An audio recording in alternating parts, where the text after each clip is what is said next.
You could talk about the numerous times we went down to the range with him. Me, Anita, Ayana, trying to compete who has the best swing, who could win his favor for the day. Whoever wasn't there was the favorite, so it was like competition to be like, who's the favorite. Second favorite memory is him teaching Brit how to play golf. So that was a few years ago, and he was actually still coherent, and he was still able to, even at that age, to do what he loved, and you could see his genuine love for it. And I still didn't pick it up, but Bert did. So he'd do math with you after your breakfast. Like after you finish eating your food, he'd ask you times tables, how to add these numbers, how to subtract these numbers. It's like a pre-math lesson. It was I learned in that class in after breakfast. Well, my favorite food memory is when Grandpa called our house to say that he had curry chicken.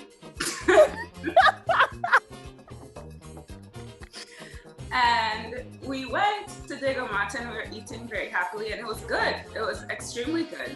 But then we realized there was shells.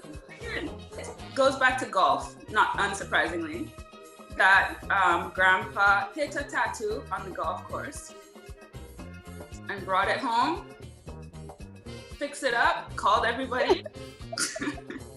And I suppose knowing his grandchildren told us it was chicken.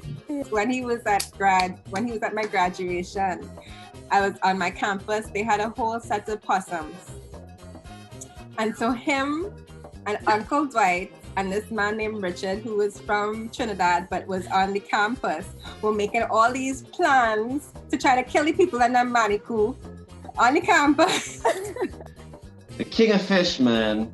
I think the person who introduced me to fish broth, I feel like I can't mention Grandpa's name without mentioning fish broth. The two are just almost synonymous in my mind at this point. Remember the Sheila! Sheila!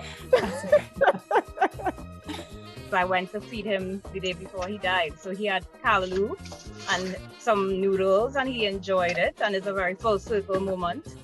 So that's my new favorite. Had spent some time there, and so I was cooking for myself, insisted that I had to give him a plate, and I was just like, fine. So I gave him a plate, and then he took a bite, and then he was like, yuck, and then just burst out in this roaring laughter, and I was just like, oh my god. We have this example of a really, really fun, boisterous, cracking jokes, dissing you all the time, loving, golfing Grandpa.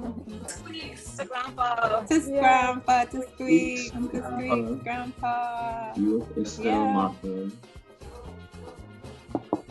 Cheers.